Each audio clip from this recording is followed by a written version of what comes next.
जैसे लोग, पर्यावरण और विकास, ये तीन टॉपिक के रूप में, तीन शब्द के रूप में आपके सिलेबस में हेडिंग दिया हुआ है।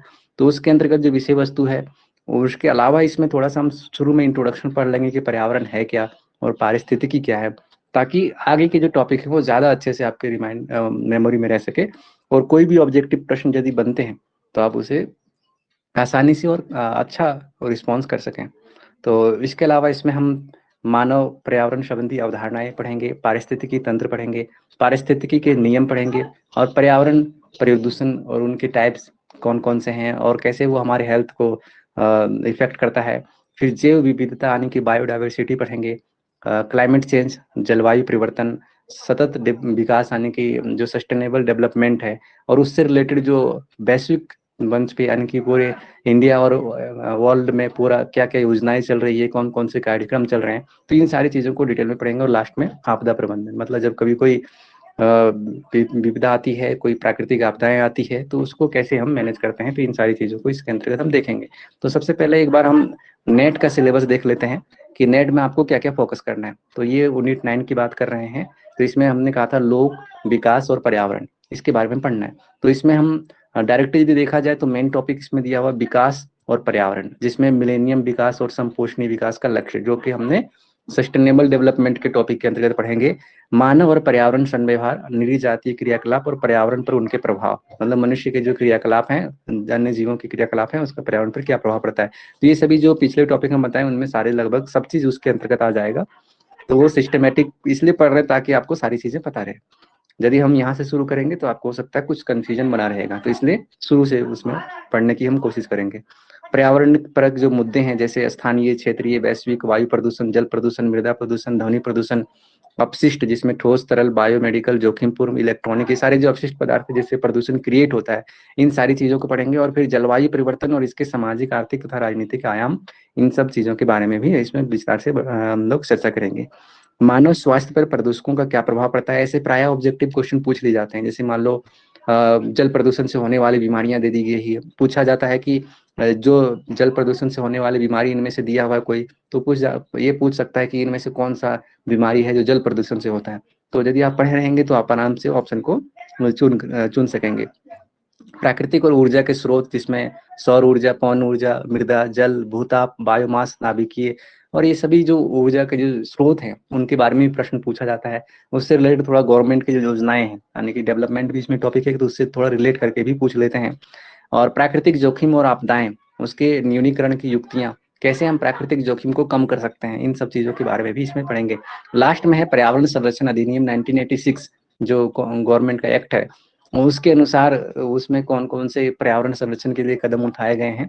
और साथ ही जलवायु परिवर्तन संबंधी राष्ट्रीय कार्य योजना, नेशनल एक्शन स्कीम जो है, उसके बारे में पढ़ेंगे। और अंतर्राष्ट्रीय समझौते और प्रयास जो है क्लाइमेट चेंज को कंट्रोल करने के लिए, जो पर्यावरण, जो जलवायु इतना तेजी से बदल रहा है, इन सब चीजों के लिए जो अंतर्राष्ट्रीय प्रयास हो रहे हैं, जिसमें मॉन्ट्रियल प्रोटोकॉल, रियो सम्मेलन, जैव विविधता सम्मेलन, क्योटो प्रोटोकॉल, पेरिस समझौता और अंतर्राष्ट्रीय सौर संधि, ये सब के बारे में बात करेंगे डिटेल में।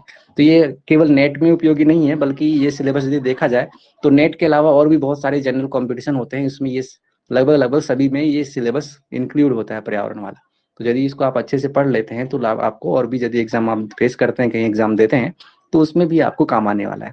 तो चलिए सीधा हम पहला जो हमारा टॉपिक था, पहला बिंदु है, जो सबसे इंट्रोडक्टरी पार्ट है कि पर्यावरण क्या है, तो सबसे पहले ये समझने की कोशिश करते हैं। तो जैसा कि पर्यावरण शब्द की जो उत्पत्ति है, वो यदि फ्रेंच भाषा में देखें तो ये इन्वायरमेंट से हुई है, जिसका अर्थ होता है आवृत या फिर घिरा हुआ।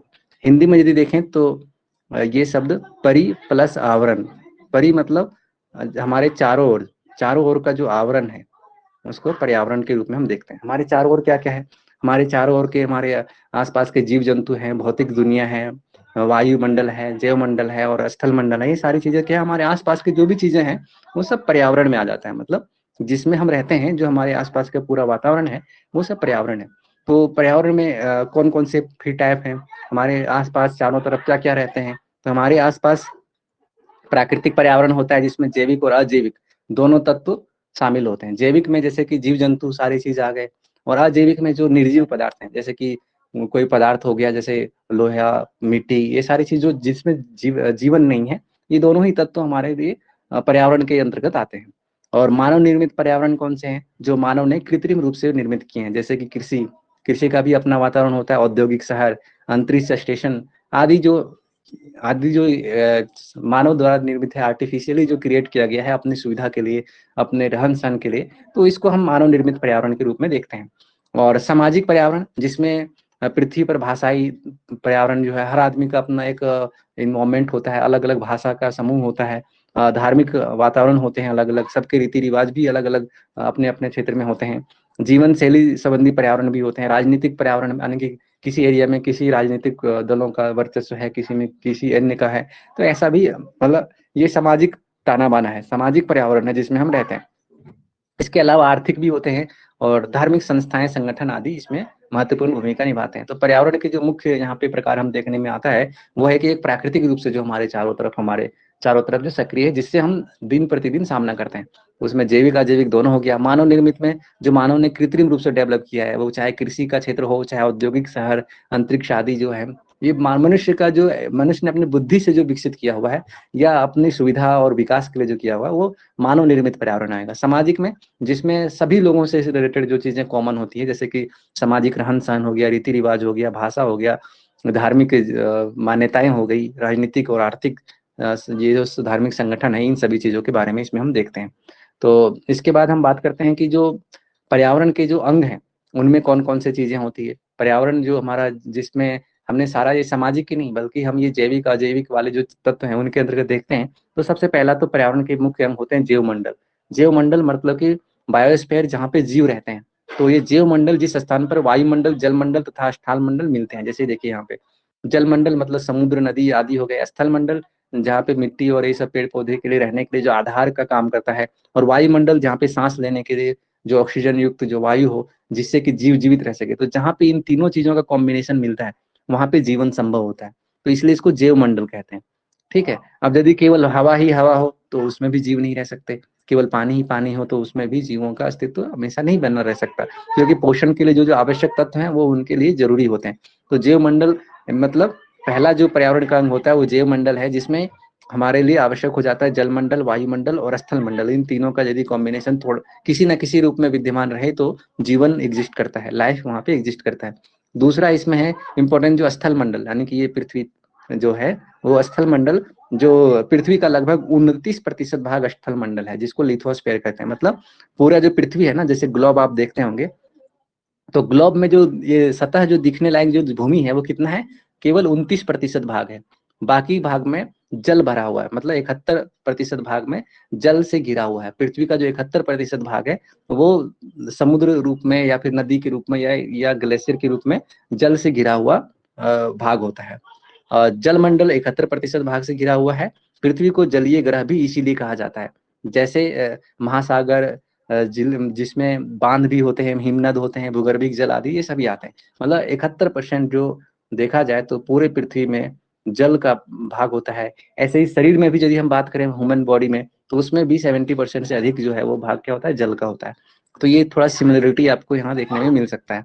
इसके अलावा आप सभी जानते हैं कि जब अंतरिक्ष से यदि जो हमारा ग्लोब है यानी कि हमारे जो अर्थ है, यदि इसका फोटो लिया जाए, इसका यदि कैमरा से देखा जाए, तो ये थोड़ा सा मतलब नीला कलर का दिखाई पड़ता है। मतलब यदि आप देखते होंगे ना ग्लोब का जो एक तरीके से इमेज देखते होंगे नेट पे या जो भी है, तो उसमें आप देखते होंगे कि ये इसका जो कलर है वो वाटर के रंग के जैसा थोड़ा दिखता है। वो इसलिए क्योंकि 71% भाग जो है वो कहीं ना कहीं जल इसमें पृथ्वी पर ज्यादा पाया जाता है।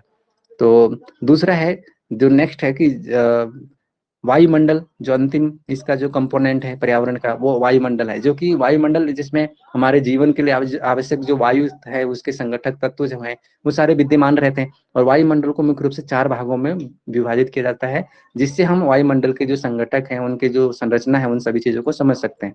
तो इसको थोड़ा डिटेल में समझ लेते हैं कि वायुमंडल में क्या क्या चीज होते हैं। तो सबसे पहले हम देखते हैं कि वायुमंडल का जो प्रथम लेयर होता है, प्रथम परत जो होता है वो 0 से 12 किलोमीटर, यानी कि ये जो हमारा पृथ्वी का जो धरातल है, जहाँ पे हम आप बैठे हुए हैं, रह रहे हैं, जो हमारा घर है, मकान है, जिसमें हम खेलते कूदते पढ़ते या फिर अपना बिजनेस करते हैं, तो वो जो लेयर है वहां से यानी कि 0 किलोमीटर, यानी कि शून्य सतह से लेकर के 12 किलोमीटर तक की ऊंचाई को क्षोभ मंडल कहते हैं, जिसको ट्रोपोस्फेयर कहते हैं। ठीक है, ये क्षोभ मंडल है, इसमें ही हमारे जितने भी विमान वगैरह होते हैं, जो ट्रेवल करने के लिए होते हैं, वो सब इसी में एक तरीके से ट्रेवल करते हैं। मतलब इसमें बादल बनना, हवाई जहाज उड़ना और ये सारी जितने भी सामान्य घटनाएं होती है वो इसी परत के अंतर्गत होते हैं, मतलब कि पृथ्वी की सतह से लेकर 12 किलोमीटर ऊंचाई तक।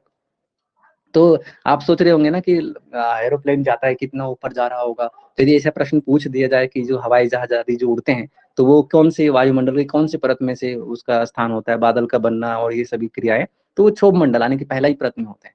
ऐसा नहीं समझना है कि ऊपर वाले परतों में होगा।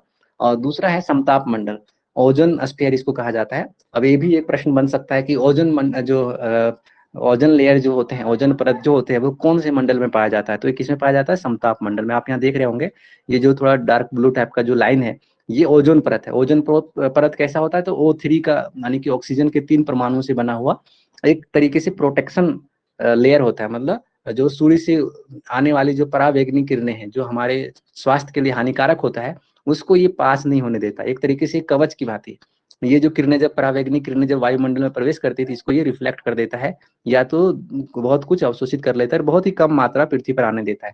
इसकी वजह से जो यहाँ के जीव जंतु हैं वो सभी सुरक्षित रह पाते हैं। यदि ये ओजोन परत में यदि कहीं छेद होता है या फिर इसमें इसमें नुकसान पहुंचता है प्रदूषण की वजह से, क्लोरोफ्लोरोकार्बन के अत्यधिक उत्सर्जन की वजह से, तो जो ये ओजोन परत में जो एक तरीके से क्षीणता आती है, जो नाश होता है, ह्रास होता है, उसके वजह से बीमारियों में वृद्धि होती है। तो इसके लिए हम आगे योजना भी देखेंगे कि वैश्विक स्तर पे इसके लिए क्या क्या कदम उठाए जा रहे हैं। तो इसीलिए सबसे पहले हमें पर्यावरण के बारे में सामान्य जानकारी पढ़ना आवश्यक था, नहीं तो बाद में आप जो योजनाएं आती है, जो इसके संरक्षण के उपाय किए जाते हैं, उसको समझ नहीं पाते। तो यहाँ पर हम दो चीजें यहाँ क्लियर हो गया कि पहला जो हमारा परत है वो क्षोभ मंडल है, दूसरा यहाँ पर जो हमारा समताप मंडल है। तो समताप मंडल की जो यहाँ पे डिस्टेंस है, मतलब इसकी मोटाई है, वो 12 के बाद यानी कि 13 किलोमीटर से 50 किलोमीटर तक की होती है, ये जो रेंज है।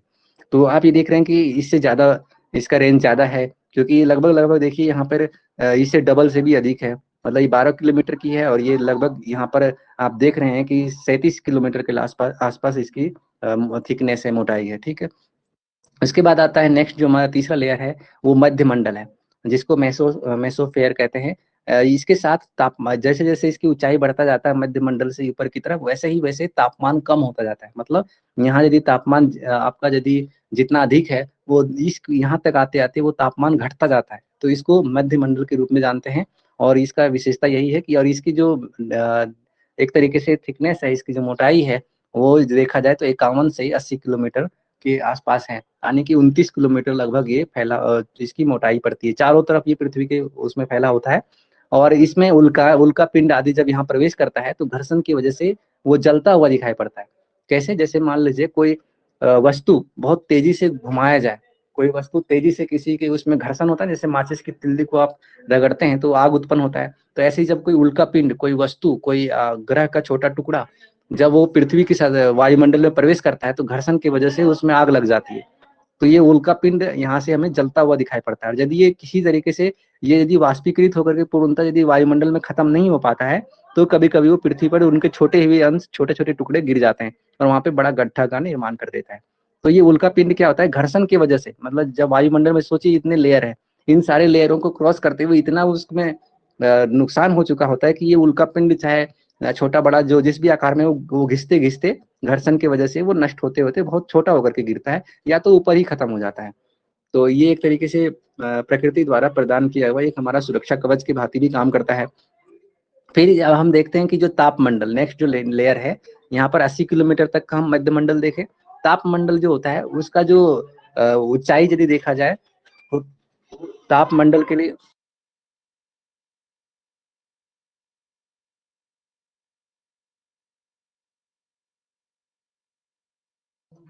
जो तापमंडल है हमारा, यहाँ पर हम देख सकते हैं कि ये ऊंचाई के साथ साथ तेजी से तापमान बढ़ता जाता है। तापमान अधिक होने के बावजूद भी गर्मी महसूस नहीं होती, क्योंकि जैसे जैसे अत्यधिक यहाँ पर ताप बढ़ता जाता है, इसमें जो वायुमंडल का जो सघनता है वो बहुत ही कम होती जाती है, क्योंकि इसमें ग्रेविटी भी कम होता जाता है। पृथ्वी का जो गुरुत्वाकर्षण शक्ति है ये ऊपर और भी कम होता जाता है। तो इसलिए यहाँ पर तापमान तो बढ़ता है इसमें ऊपर की ओर, जैसे यहाँ पर हमने क्या पढ़ा था मध्य मंडल में कि तापमान में कमी होता जाता है। लेकिन यहाँ से जैसे ही समताप मंडल क्रॉस करता है, यहाँ से मध्य मंडल क्रॉस करता है, तो यहाँ पे ताप बढ़ने लगता है। लेकिन बढ़ने लगने के बावजूद भी उसे गर्मी ज्यादा महसूस नहीं होता यहाँ पे, क्योंकि यहाँ पे वायु बहुत विरल है, विरल मतलब कि बहुत कम है उसकी डेंसिटी, तो इसलिए उसमें ज्यादा गर्मी का एहसास यहाँ पे नहीं होता है। ठीक है। और इसके बाद यहाँ पर हम देखते हैं कि गर्मी महसूस नहीं होती, क्योंकि इसमें ये वायु है अत्यधिक विरल हो जाती है, और इसमें आयन मंडल जो है 80 से 640 किलोमीटर के मध्य तक ये स्थित होता है। इसको आयन मंडल इसलिए कहते हैं क्योंकि यहाँ इतना हीट होता है कि जो वायु के जो कण है, जैसे आप लोग पढ़ते हैं ना कि जैसे मान लीजिए हाइड्रोजन परमाणु है और जैसे ऑक्सीजन है, तो इन सभी चीजों का जो इलेक्ट्रॉन का जो ट्रांसमिशन अत्यधिक हीट की वजह से वो आयन के रूप में कन्वर्ट हो जाते हैं, मतलब जिसमें आवेश हो जाते हैं, मतलब चार्ज के रूप में उसमें होता है, इसलिए इसको आयन मंडल के रूप में भी यहाँ पे देखते हैं उसके अंतर्गत। और बाह्य मंडल जो अंतिम जो इसको हम यहाँ देखते हैं, ताप मंडल जो है, जो इसमें थर्मोस्फेयर है, उसके बाहरी जो लेयर है उसको हम बाह्य मंडल कहते हैं, और इसकी जो मोटाई है वो कहाँ से शुरू होती है, तो 800 से 1000 किलोमीटर तक की होती है। अब यदि इस डायग्राम से भी आप समझने की कोशिश करें तो इसमें जो अंतरिक्ष यान आदि जो होते हैं, ये वायुमंडल यानी कि हमारे पृथ्वी के जो वायुमंडल के सतह से निकल करके वायुमंडल से होते हुए वो यानी कि जो भी सैटेलाइट वगैरह वो करते हैं, अंतरिक्ष यान जो अंतरिक्ष में जाने के लिए अन्य ग्रहों पे, चंद्रमा आदि जिन पे जाने के लिए होते हैं, तो वो अंतरिक्ष यान इसमें भी प्रवेश करते हैं। उपग्रह कहाँ स्थापित किया जाता है, तो ज्यादातर उपग्रह हमें तापमंडल में देखने को मिल जाते हैं। ठीक है।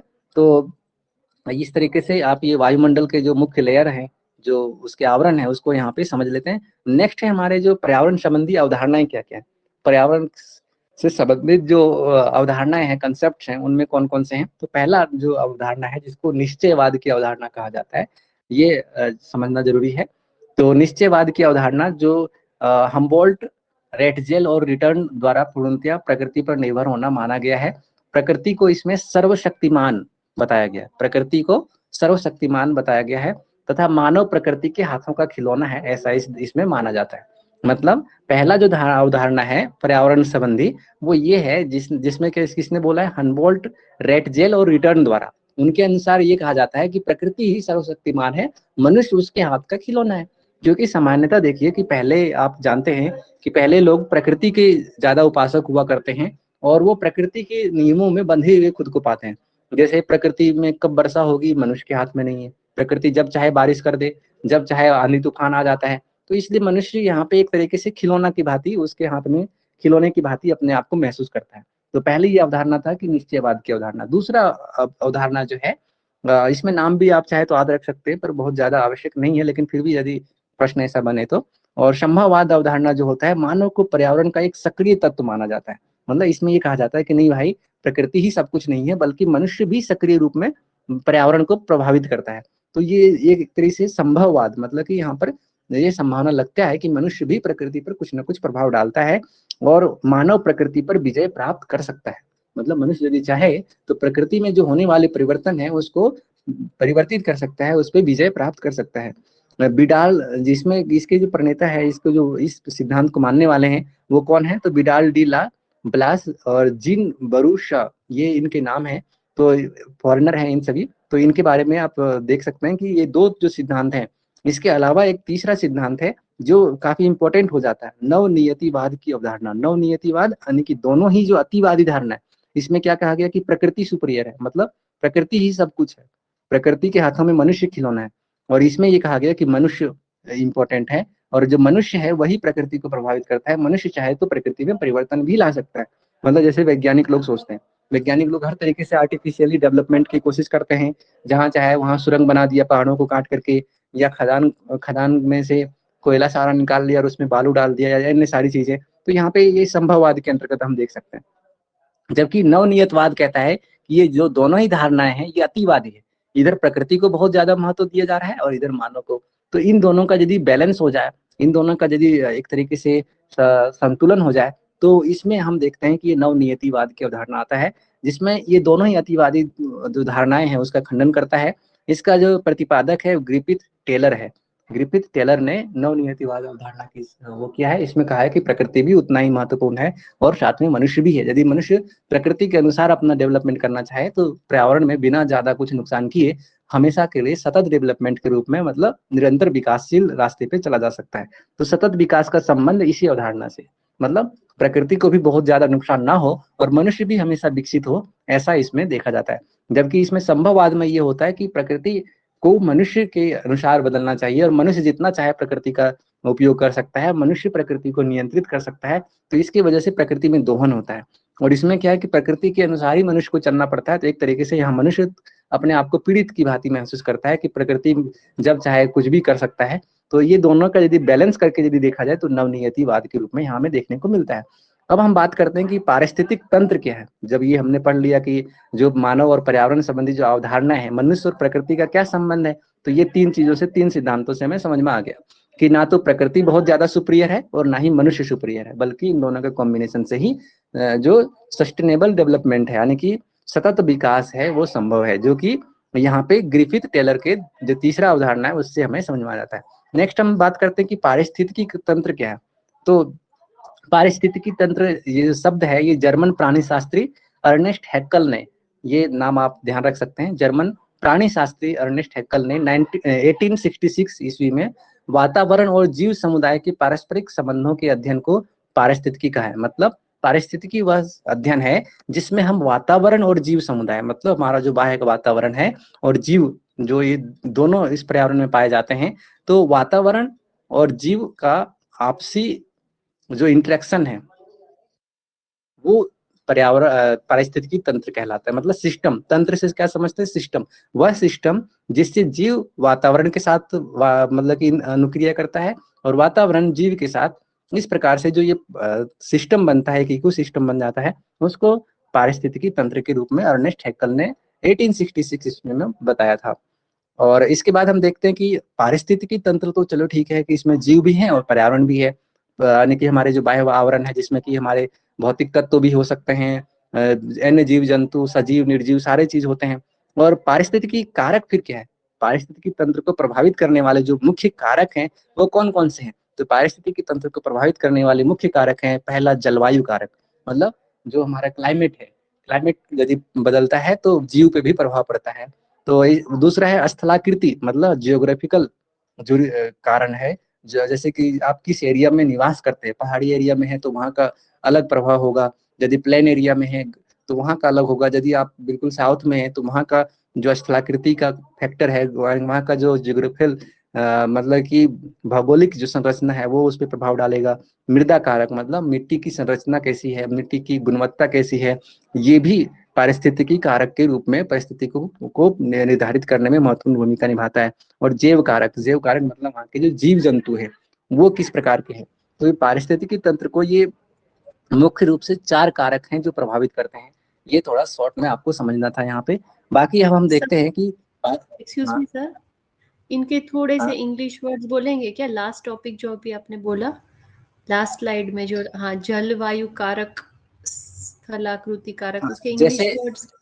जैसे क्लामेटिकल फैक्टर, ठीक है, ओके सर। और ऐसे ही जियोग्राफिकल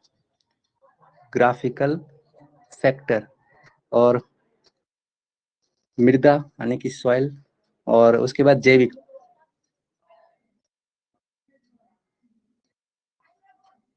ठीक है, बाकी इसका इंग्लिश वाला पीडीएफ भी हम आपको अपलोड कर देंगे, आप देख लीजिएगा इसको।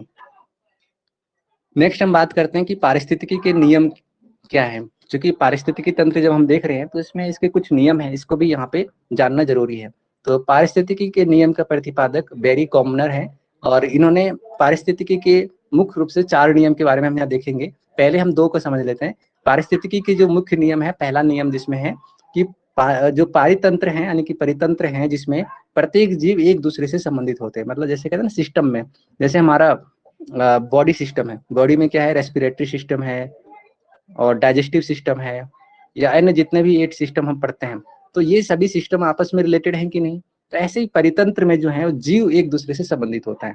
जैसे रेस्पिरेटरी सिस्टम जो ऑक्सीजन लेता है बाह्य वातावरण से, वो अन्य डाइजेस्टिव सिस्टम को भी ट्रांसफर करता है, उनके ऑर्गन के काम करने के लिए भी वो ऑक्सीजन देता है। और डाइजेस्टिव सिस्टम जो भोजन पचा करके जो ग्लूकोज के रूप में एनर्जी स्टोर करता है, वो रेस्पिरेटरी सिस्टम के जो ऑर्गन है जैसे लंग्स वगैरह है, इनको कार्य करने के लिए ऊर्जा के रूप में वहां पे प्रेषित करता है कि नहीं। तो ये सभी संबंधित हैं। ऐसे ही पारिस्थितिकी तंत्र में जो भी एलिमेंट हैं, प्रत्येक चीजें जो है वो जीव एक दूसरे से संबंधित होते हैं। ये पहला नियम है। Everything is connected to everything, मतलब everything is connected to everything. जितने भी चीज हैं यहाँ पे वो सभी सबसे कनेक्टेड है, मतलब जुड़ा हुआ है, कोई भी इंडिविजुअल नहीं है। यदि किसी एक में परिवर्तन होता है, मतलब एक जीव यदि लुप्त होता है तो उससे संबंधित उसके आश्रित रहने वाला जीव भी लुप्त होने के कगार पे पहुंच जाएगा। इसीलिए कहता है ना बाघ बचाओ अभियान या फिर अन्य जो जीवों के संरक्षण के जो अभियान चलाए जाते हैं, क्यों चलाए जाते हैं?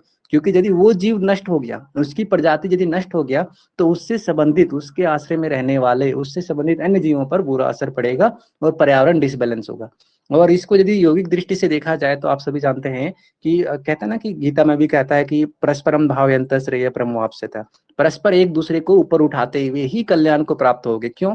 अकेले उन्नति करने में क्या बुराई है? अकेले उन्नति करने में ये बुराई है कि यदि आप अन्य लोगों को नुकसान पहुंचा के ऊपर उठना चाहते हैं तो चूंकि अन्य लोग कोई अलग से नहीं है, आप एक ऐसे सिस्टम में रह रहे हैं, यूं समझिए कि एक ऐसा इकोसिस्टम है कि सब चेन से बंधे हुए हैं, समझ रहे, सभी चेन से बंधे हुए हैं। और इस चेन में ये होता है कि यदि मान लीजिए इस व्यक्ति को कोई नुकसान की कामना आप कर रहे हैं और आप यहाँ पे हैं, तो आपको ये लिंक पता नहीं है, आपको ये लिंक पता नहीं है, इसलिए लगता है कि यदि इसको नुकसान भी होता है तो हमें कौन सा नुकसान है। लेकिन जैसे ही इस व्यक्ति में कोई कमी होती है, कोई नुकसान होता है, तो इनडायरेक्टली इससे रिलेटेड इसके व्यक्ति में कमी आएगा, जो इससे रिलेटेड होगा उसका कमी इस पे रिफ्लेक्ट होगा, वो इसमें जो कमी आएगी इसमें रिफ्लेक्ट होगा, और इसके बाद ये आपके पास वाले का रिफ्लेक्शन आप में मिल जाएगा।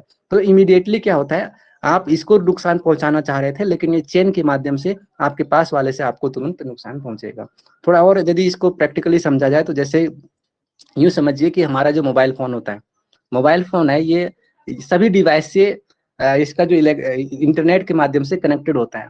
अब ये क्या है, कनेक्शन तो दिखता नहीं है कि आप जैसे बात कर रहे हैं, हमें हमें ऐसा लगता है कि मैं यहाँ पे मोबाइल में बैठ करके आपकी क्लास जो ले रहा हूँ ये इंडिविजुअल ले रहा हूँ, लेकिन आप वहाँ पे देख रहे हैं, आपको भी लग रहा होगा कि यहाँ पे हम ही हैं केवल और कोई नहीं है, लेकिन नहीं, आपके साथ आपके यहाँ पे जितने भी 29 या 30 स्टूडेंट जो अभी लाइव हैं तो वो सभी आपके साथ जुड़े हुए हैं। यदि एक में कोई परिवर्तन होता है, यानी कि आप यहाँ पे कुछ क्वेश्चन एराइज करते हैं, तो ये मुझे भी सुनाई पड़ेगा, इन लोगों को भी सुनाई पड़ेंगे और सभी लोगों तक वो मैसेज जाएगा। तो यहाँ पे चूंकि आप साइंटिफिकली उसे महसूस कर पा रहे हैं, इसलिए पता चल रहा है कि everything is connected to everything. परंतु जो प्रकृति होती है उसमें हमें सारी चीजें, चूंकि हम उसको देखने की कोशिश नहीं करते हैं या जानबूझ के उसको नजरअंदाज करते हैं, इसलिए हमें पता नहीं चलता। जब हम उन बातों पे गौर करते हैं तो हमें समझ में आ जाता है कि प्रकृति में यदि कहीं कुछ भी नुकसान हो रहा है तो वो हमारा भी नुकसान हो रहा है। प्रकृति में यदि कहीं कुछ भी अच्छा सकारात्मक हो रहा है तो कहीं ना कहीं मेरे लिए भी वो सकारात्मक हो रहा है। यदि इस तरीके से देखेंगे तो ये काफी एक तरह अच्छा टॉपिक है और काफी डीप है, जिसको आप जब समझेंगे तो अपने आप ही मन शांत हो जाएगा, मन उदार हो जाएगा और मन एक तरीके से देवत्व के गुणों से भरने लगेगा। आपको लगेगा कि फिर हम किन चीजों से दूसरों के लिए कोई नुकसान सोचते हैं, आपको लगेगा कि हमेशा सबके लिए भला हो तो ज्यादा बेटर है। तो यहाँ भी यही चीज पर्यावरण में देखने को मिलता है कि परितंत्र में जब सब चीज एक दूसरे से संबंधित है, एक जीव दूसरे जीव से पूरी तरीके से संबंधित है, तो फिर हमें ये देखना है कि परितंत्र में हर जीवों की जो एग्जिस्टेंस है वो बने रहे और कम से कम वो भी चैन के साथ जिए, और जी और जीनो देव की जो नियम है उसको यहाँ पे आप देखेंगे। इसके लिए यहाँ पे देखा जाता है कि जो अजैविक पोषक तत्व होते हैं, अजैविक पोषक तत्व जैसे कि नाइट्रोजन हो गया और अन्य सारी चीजें जो हो गई, जो पोषण के लिए आवश्यक होता है, प्रोटीन विटामिन के रूप में जो हम ग्रहण करते हैं पेड़ पौधे से, तो वो कहीं ना कहीं अजैविक तत्वों से पेड़ पौधा उसको अपने शरीर में लाते हैं, जड़ों के माध्यम से वो सोखते हैं और उसको भोजन के रूप में यानी कि फल के रूप में बना करके आप उसे खाते हैं। तो अजैविक पदार्थों से वो जैविक रूप में कन्वर्ट होते हुए धीरे धीरे आपके शरीर में प्रवेश करता है, और जब आप उस चीज को उत्सर्जन तंत्र के माध्यम से उसे बाहर जब उत्सर्जित होता है तो फिर वो मिट्टी में चला जाता है और फिर ये चक्र एक तरीके से काम करता रहता है। तो यहाँ भी हम देख रहे हैं कि सारी चीजें एक दूसरे से रिलेटेड है। यदि कहीं प्रदूषण होता है तो उसका प्रभाव हमारे ऊपर रिटर्न इफेक्ट डालता ही डालता है। तो ये पहला जो सिद्धांत है वो इस तरीके से पारिस्थितिकी के जो प्रथम नियम है, ये सिंपली यदि देखा जाए तो हम एक चक्र में बंधे हुए हैं, और एक चक्र में यदि एक पहिया में कहीं एक कोने पे कोई प्रॉब्लम आ रही है तो निश्चित रूप से हमारे तक भी वो प्रॉब्लम आएगी।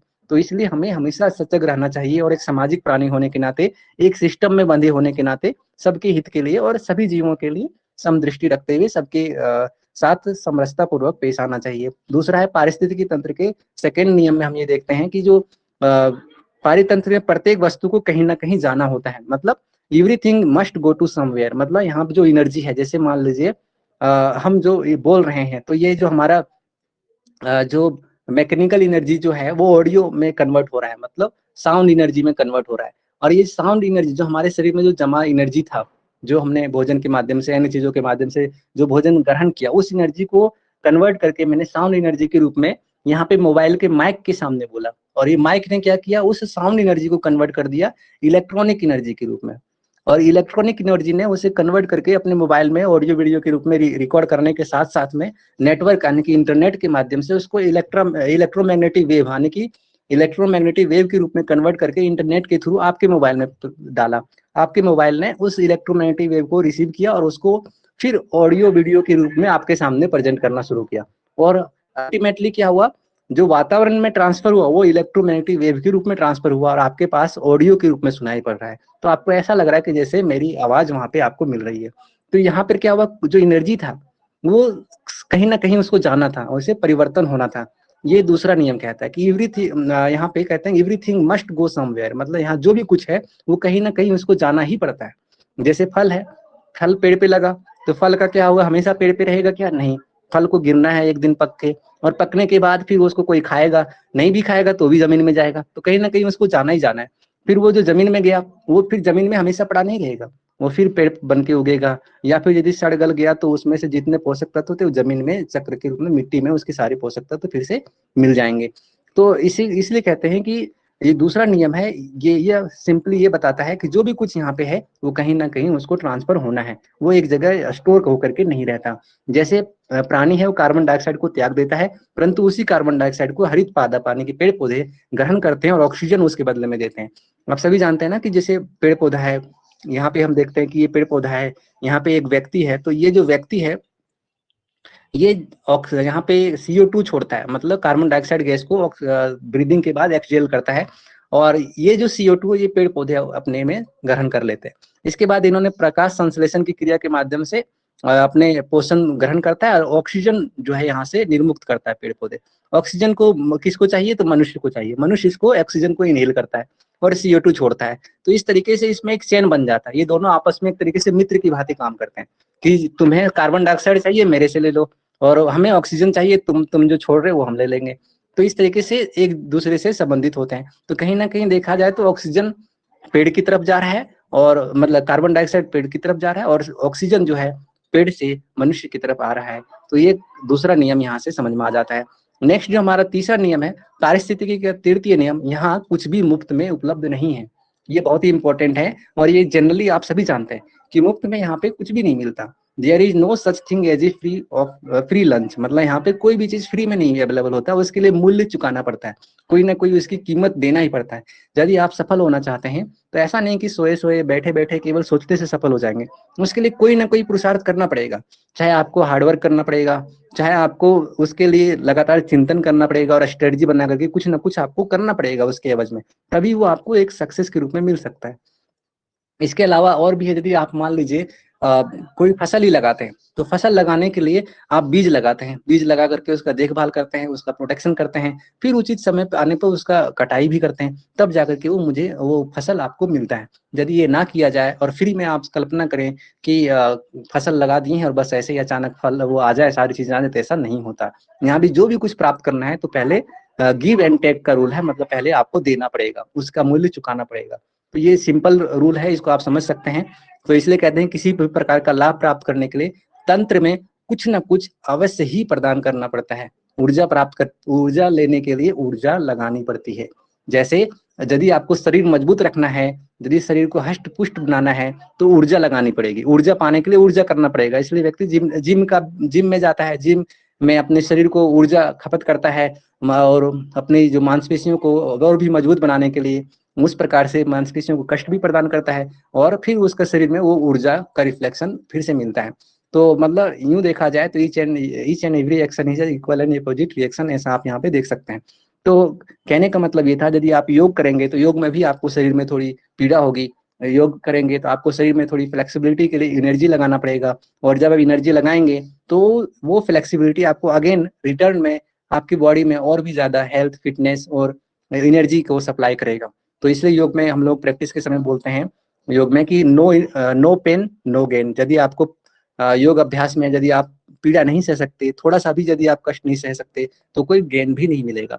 तो योग की जो पीड़ा है अभ्यास करते समय जो मीठी मीठी जो थोड़ी दर्द होती है हल्की हल्की, तो वो योग में मोटिवेशन होता है। ऐसे आपके अध्ययन में भी है, आप अध्ययन करते समय कितना लगातार फोकस होते हैं, मन कभी कभी भागता है, मन को बार बार लाना पड़ता है और प्रैक्टिस करना पड़ता है। तो ये जो आप करते हैं बार बार, इससे आपको वो सारी चीजों से अगली बार आपको बेनिफिट मिलता है कि आपको पुरानी चीजें अपने आप ही स्मरण में रह जाता है और आगे मोटिवेशन के रूप में आपको वो सारी चीजें सपोर्ट करने लगती है। तो इसलिए कहते हैं कि यहाँ पे फ्री नहीं मिल रहा है, तो इसके लिए आपको मेहनत करना पड़ेगा। प्रकृति में कुछ ना कुछ आपको देना पड़ेगा, कुछ ना कुछ उसमें ऐड करना पड़ेगा, तभी रिटर्न में मिलेगा। चौथा जो नियम है वो कहता है कि प्रकृति सर्वोत्तम जानती है, मतलब नेचर नोज बेस्ट, यानी कि जो प्रकृति है वो सबसे बेहतर जानता है कि क्या कैसे होना है। तो इसलिए कहते हैं ना, लास्ट में कहता है ना कि जो हुआ सो अच्छा हुआ, जो हुआ सो न्याय, मतलब ईश्वर जो करता है बेहतर करता है। ये चौथा नियम इस बात से संबंधित होता है कि इस नियम के अनुसार पारितंत्र में मानव द्वारा किया गया कोई भी परिवर्तन उसके अस्तित्व के लिए विनाशकारी साबित होगा। पर्यावरण का पारिस्थितिकी संरक्षण का संबंध इसी से है। इसमें ये चीज निकल के आता है कि यदि मनुष्य कोई आर्टिफिशियली दिमाग लगा के कुछ करता है तो वो प्रकृति के लिए नुकसानदायक होगा। तो ऐसे में मनुष्य को प्रकृति में बहुत ज्यादा हस्तक्षेप करने के लिए कोशिश नहीं करना चाहिए, क्योंकि प्रकृति अपने आपको बैलेंस करने का सबसे अच्छा तरीका जानती है। यदि मान लो प्रकृति में कहीं अत्यधिक दोहन हो जाता है तो प्राकृतिक आपदाएं आकर के उसे बैलेंस कर लेती है। तो इसलिए ये चौथा नियम ये कहता है कि आप बहुत मनुष्य हो, बुद्धिमान हो, इंटेलिजेंट हो, बहुत सारी चीजें खोज कर लिए, लेकिन प्रकृति आपसे भी कहीं ना कहीं अधिक जानती है, क्योंकि प्रकृति पहले से विद्यमान है और सारी चीजें वो घटित होती है। ओवरऑल ये है कि लास्ट का नियम ये कहता है कि प्रकृति यदि बहुत ज्यादा अस्त व्यस्त होती है तो प्रलय के रूप में, अन्य किसी विपदा के रूप में वो सारी चीजों को अपने तरीके से हैंडल कर लेती है। तो मनुष्य को हमेशा इस मामले में सजग रहना चाहिए कि हम प्रकृति के दोहन से बचें और प्रकृति के नियमों में बहुत ज्यादा हस्तक्षेप आवश्यक ना हो तो उनको हस्तक्षेप करने से बचें और उसके अनुसार, प्राकृतिक नियमों के अनुसार चलने की कोशिश करें। तालमेल बिठाने का बेहतर कोशिश करना चाहिए। तो इन नियमों को जब हम पढ़ लेते हैं उसके बाद हमें समझ में आ जाता है कि कैसे हम प्रकृति के साथ मिलते हुए सतत विकास कर सकते हैं। सतत विकास का जो सिद्धांत है यहीं से निकल करके आता है कि प्रकृति के साथ फ्रेंडली व्यवहार करते हुए, प्राकृतिक नियमों पर चलते हुए, जैसे कहते हैं ना मनुष्य क्यों प्रकृति का दोहन करता है, क्योंकि मनुष्य को बहुत कुछ चाहिए, उसको बहुत सारी संपत्ति चाहिए, बहुत सारा सुख सुविधाएं चाहिए, लेकिन प्रकृति में साधन क्या है, लिमिटेड है। प्रकृति में खनिज पदार्थ लिमिटेड है, जैसे कोयला है, पेट्रोल है, और ये सारी चीजें, सोना चांदी आभूषण, ये सारी चीजें लिमिटेड है प्रकृति में। प्रकृति में इन सारी साधनों की एक निश्चित क्षमता विद्यमान है। यदि मान लो भूगर्भ में बहुत ज्यादा सोने चांदी का खजान हुआ भी, तब भी उसको निकालने में पैसा ज्यादा लगेगा। तो ऐसे में जो मनुष्य की अनियंत्रित इच्छाएं, इच्छाओं में क्या जाता है, इच्छाएं तो केवल सोचने से कि मुझे ये भी चाहिए वो भी चाहिए, तो ये जो बहुत सारी इच्छाएं हैं उनको पूरा करने के लिए यदि कोशिश किया जाए हर मनुष्य के लिए, तो प्रकृति के साधनों का तीव्रतम उपभोग होने लगता है और ऐसे में प्रकृति असंतुलित हो जाती है। तो आवश्यकता यह है कि आवश्यकताएं जितनी आपकी है उनमें से केवल जो आवश्यक चीजें हैं उनकी पूर्ति की जाए, ना कि आकांक्षाओं की। आकांक्षाएं मतलब जितना आप चाहते हैं वो उसकी सोचना बंद करके जो केवल आपके जीवन के लिए आवश्यक है पहले उन चीजों को देखा जाए। यदि इस तरीके से सोचने लगे, अनावश्यक संग्रह ना करें, अनावश्यक चीजों के प्रति भागे नहीं, तो प्रकृति में कोई तनाव उत्पन्न नहीं होता है, प्रकृति डिसबैलेंस नहीं होती है और जीवन सुचारू रूप से चलने लगता है। तो यहाँ से ये चीजें समझ में आ जाती है। फिर हमारा जो नेक्स्ट है कि पारिस्थितिकी तंत्र का जो ये प्रयोग हुआ है सबसे पहले, वो एजी ट्रांसले ने 1935 में किया था। जैसे 1866 में हमने पारिस्थितिकी के बारे में पढ़ा था, तो यहाँ पे जो इस शब्द का है, पारिस्थितिकी तंत्र का जो शब्द है, ये एजी ट्रांसले ने 1935 में किया। अब ये आता है कि परितंत्र की कार्य प्रणाली क्या है, मतलब ये कैसे काम करता है। तो कार्यात्मक स्वरूप के अंतर्गत जो देखते हैं तो उसमें ऊर्जा का प्रवाह एवं पोषक तत्वों का प्रवाह सम्मिलित होता है, मतलब एनर्जी कैसे सप्लाई होता है। जैसे कि फॉर एग्जांपल आप आहार श्रृंखला कभी पढ़े होंगे 10th तक में, तो उसमें देखते होंगे कि जो पेड़ पौधे होते हैं वो प्राथमिक उत्पाद होते हैं, प्राथमिक उत्पादक होते हैं। पेड़ पौधे हो गए या फिर जो फल फूल जो आता है उसमें, तो इसको क्या है कि अन्य जीव जंतु भी इसको खाता है, जैसे गाय है, जैसे बकरी है, जैसे कि अन्य जीव जो शाकाहारी जीव है, तो शाकाहारी जीव इसका सेवन करता है। और वो शाकाहारी जीवों का जो सेवन कौन कर लेता है, फिर मांसाहारी जीव जो है वो सेवन करता है, यानी कि इसको खाने वाला जीव। और इस मांसाहारी जीव जैसे कि मान लो इसको यहाँ से लोमड़ी ने खा लिया, या तो जो फॉक्स होता है तो उसने उसको आहार बना लिया, तो इस लोमड़ी को भी खाने वाला कोई ना कोई और शाकाहारी जीव होता है, जैसे टाइगर हो गया। तो इस प्रकार से ये चेन चलता रहता है। तो यहाँ ऊर्जा का ट्रांसफर हो रहा है। अब मनुष्य क्या है, तो मनुष्य डायरेक्ट इसको भी खाता है, यानी कि शाकाहारी भी होता है और मनुष्य मांसाहारी भी होता है। तो मनुष्य को एक तरीके से दोनों ही इसमें देखने को मिलता है कि ये इस ऊर्जा श्रृंखला के प्रभाव में मनुष्य शाकाहारी भी होते हैं और मांसाहारी भी होते हैं। एनर्जी का जो प्रवाह है इसमें देखा गया है कि एक स्टेज से दूसरे स्टेज में, मतलब शाकाहार से मांसाहार की ओर जब वो कोई भी आहार जो एक लेवल से दूसरे लेवल में ट्रांसफर होता है तो केवल उसमें देखा जाए तो 10% का ह्रास होता चला जाता है, यानी कि जब एक स्टेज से दूसरे स्टेज में जाता है तो 10% कम ही ऊर्जा इसमें ट्रांसफर हो पाती है, ऐसा इसमें देखने को मिलता है। अब आता है कि पोषण स्तर जो है, इसमें जो प्रवाह हो रहा है, एक ऊर्जा का प्रवाह और पोषक तत्वों का प्रवाह, मतलब जैसे मिट्टी से ही तो सब चीज प्राप्त करता है पेड़ पौधा, और हम लोग कहाँ से प्राप्त करते हैं पोषक तत्व, तो आहार से प्राप्त करते हैं, पेड़ पौधे से प्राप्त करते हैं। चावल, गेहूं या सब्जी, ये सभी पेड़ पौधे के अंतर्गत से हम समझते हैं। तो यहाँ जो पेड़ पौधे जो भोजन प्राप्त करते हैं, हवा से, पानी से, सूर्य के प्रकाश से, और मिट्टी में जितने भी खनिज पदार्थ हैं, पोषक तत्व हैं, उनसे। तो इन प्रकृति से प्राथमिक रूप में जो उत्पाद क्रिएट करता है वो पेड़ पौधे और ये सारे जो हमारे जो प्राकृतिक संसाधन के रूप में जो प्राथमिक उत्पाद है, जो हरित सब्जियां आदि हैं, तो उनसे इनको ग्रहण करता है। और ऊर्जा का ट्रांसफर किसको करता है? पोषक तत्व को, जो इनको खाने वाले जो मांसाहारी जीव हैं, और उनको भोजन ग्रहण के रूप में ग्रहण करके जो मनुष्य हैं, यदि जो मांसाहारी हो उनको उनसे प्राप्त कर लेते हैं, या फिर मनुष्य डायरेक्ट इन प्राथमिक उत्पादकों से, शाकाहार से भी भोजन को ग्रहण कर लेते हैं। तो पोषक तत्वों का जो इस प्रकार से जो ट्रांसफर होता है, इसको हम पारितंत्र के कार्य प्रणाली के अंतर्गत हम देखते हैं। तो यहाँ पर ये देखते हैं कि ऊर्जा ना तो निर्मित होती है और ना ही ऊर्जा नष्ट होती है। जो हम सोचते हैं ना कि ऊर्जा हमारे शरीर में हमने अपने आप पैदा किया, ऐसा नहीं है। आपने जो भी कुछ शरीर में डेवलप किया वो कहीं ना कहीं से आपने लिया है। आपने कहाँ से लिया? जो आपके शरीर में ऊर्जा है वो आप कहाँ से ले रहे हैं? तो आप ले रहे हैं डायरेक्टली, जो आप भोजन ग्रहण कर रहे हैं, आहार से, अन्न से आप प्राण को उत्पन्न कर रहे हैं, सूर्य के प्रकाश से, वायुमंडल में ऑक्सीजन से, और अन्न से। तो इन सारी चीजों से वो आपके शरीर में ऊर्जा आ रही है। और आपके शरीर की जो ऊर्जा कहाँ जा रहा है? आप जैसे उसको भोजन के बाद आप कार्य के रूप में बदल दे रहे हैं, कार्य के रूप में, आप थकान के रूप में वो ऊर्जा कन्वर्ट हो रही है। और धीरे धीरे जब शरीर छूट जाता है तो वो फिर सारे शरीर जो नष्ट होकर के, जल करके, राख बन करके पंच तत्वों में फिर से विलीन हो जाता है। तो ऊर्जा यहाँ से कहीं भी क्रिएट नहीं हो रहा, बल्कि ऊर्जा का केवल ट्रांसफर हो रहा है।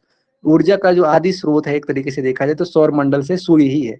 सूर्य ही ऊर्जा पृथ्वी में सारे जीव जंतुओं को देता है, और वो एक लेवल से दूसरे लेवल में ट्रांसफर होता रहता है। तो इस प्रकार से हम यहाँ देखते हैं कि ये जो पारितंत्र की जो कार्य प्रणाली है, इसमें ऊर्जा का ट्रांसफर होता है, पोषक तत्वों का ट्रांसफर होता है, मिट्टी में जो विद्यमान पोषक तत्व है पेड़ पौधों में जाता है, पेड़ पौधों से जीव जंतु में आता है, और वो अन्य श्रृंखलाओं में होते हुए आगे बढ़ता जाता है, और फिर वापस मिट्टी में मिल जाता है, और फिर वापस परितंत्र में आ जाता है। तो अतः यहाँ देखा जाता है एक पोषण स्तर से दूसरे पोषण स्तर में ऊर्जा के प्रवाह के दौरान ऊर्जा का ह्रास होता है। इसमें एक नाम इंपॉर्टेंट है जो आपको ध्यान रखना है।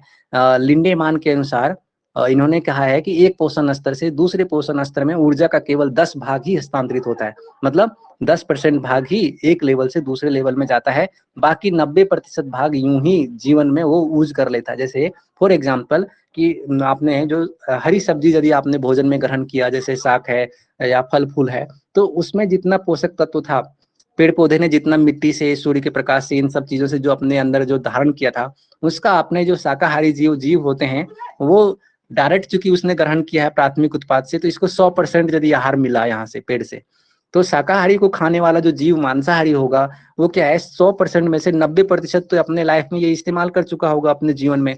तो इसको जो खाएगा उसको केवल 10% ऊर्जा प्राप्ति होगी। ठीक है। तो जैसे यहाँ पे जो मांसाहारी जीव है कोई भी, अब फिर नेक्स्ट जो इस मांसाहारी जीव को कोई खा लेता है, जैसे कि बाघ या कोई अन्य जीव, तो इस 10% में से फिर इसने चूंकि 90% अपना जीवन मूज कर लिया है, तो इसका फिर केवल मुश्किल से 10% ही जो उसका है वो उसको बचेगा, यानी कि लगभग मुश्किल से मतलब काफी कम एनर्जी इस तरह से ट्रांसफर होती जाती है। तो इसलिए कहा जाता है कि आहार में यदि देखा जाए तो शाकाहार सबसे बेहतर आहार होता है, क्योंकि इसमें डायरेक्ट बहुत ज्यादा ऊर्जा मिलती है। और इसीलिए देखते हैं कि हाथी जो शाकाहारी जीव है, वो उसका शरीर और उसका ताकत देखिए, और जो शेर है जो मांसाहारी है, जो कि इतने बड़े बड़े जानवरों को मार के खाता है, बाघ है, तो उसका शरीर और उसकी ऊर्जा दोनों में अंतर है। हाथी का चूंकि शरीर बहुत मजबूत होता है, बहुत बलवान होता है, उसकी आंखें छोटी छोटी होती है, उसकी संरचना कुछ ऐसी है, इस वजह से आप उसको इस तरीके से देखते हैं। बाकी यदि देखा जाए तो पोषण तत्व तो हाथी क्या शाकाहारी भोजन ग्रहण करता है, फिर भी उसका शरीर इतना डेवलप हुआ होता है। अब आता है कि नेक्स्ट जो इसमें से संबंधित जो हम देखते हैं कि जो चक्र है, भू रासायनिक चक्र है, ऊर्जा का चक्र है, या फिर पोषण तंत्र चक्र है, जल चक्र है, वायु चक्र है, जो पोषण स्तर में डेवलप मतलब एक दूसरे से ट्रांसफर होता रहता है। जिसके बारे में बहुत सारे चक्र आप पढ़ेंगे पारिस्थितिकी तंत्र के अंतर्गत, यदि आप आगे देखेंगे तो इसमें एक जैव भू रासायनिक चक्र है। जैव भू रासायनिक मतलब भूमि में जो रासायनिक तत्व होते हैं जिसको पेड़ पौधे पोषक तत्वों के रूप में, प्रोटीन विटामिन के रूप में कन्वर्ट करके अपने जो खाने वाले जो उपभोक्ता है उसको देते हैं। उपभोक्ता कौन है? जो उसको खाता है। और ये उत्पादक हो गया जिसने यहाँ से मिट्टी से उस चीजों को खींच करके उत्पादन किया था। तो यहाँ पर देखते हैं कि अजैविक तत्वों को जैविक प्रावस्था में परिवर्तन, जो अजैविक तत्व था ना ये मिट्टी में, जैसे नाइट्रोजन हो गया, अन्य सारे पोषक तत्व, कैल्शियम, आयरन, तो इन सब चीजों को ये ग्रहण करके उसको खाने लायक स्थिति में जैविक रूप में कन्वर्ट कर देता है। और फिर जीव उसको ग्रहण करता है और अपने शरीर में उसको यूज करने के लिए धारित कर लेता है। तो इसीलिए यहाँ पे कहते हैं कि जो अजैविक तत्व है उनको जैविक प्रावस्था में परिवर्तन तथा पुनः उन जैविक और अजैविक प्रावस्था में पुनरावृत्ति। और जब ये जीव जो इसने खाया था वो जब मर जाता है तो उसका फिर से मिट्टी में सड़ गल करके उसका जो एक तरीके से वो विघटित हो जाता है और फिर से वो अजैविक तत्व के रूप में कन्वर्ट हो जाता है। मतलब नाइट्रोजन के रूप में, कैल्शियम के रूप में, अन्य सारे जो अजैविक तत्व थे उसके रूप में वो कन्वर्ट हो जाता है। तो ये एक तरीके से चक्र हुआ कि यहीं से शुरू हुआ था मिट्टी से और फिर मिट्टी में आके मिल जाता है। तो ये पूरा एक साइकिल के रूप में यहाँ पे चलता रहता है। तो यहाँ तक हमें लगता है कि आप सभी समझ गए होंगे। बाकी आगे जो हम पढ़ेंगे उसमें हम पर्यावरण संबंधी जो बहुत सारे अन्य जो टॉपिक है हमारे, जिसमें पर्यावरण प्रदूषण आदि, इन सभी चीजों के बारे में हम बात करेंगे। तो अभी यहाँ के लिए इतना ही रखते हैं, बाकी आगे की क्लास में हम देखेंगे।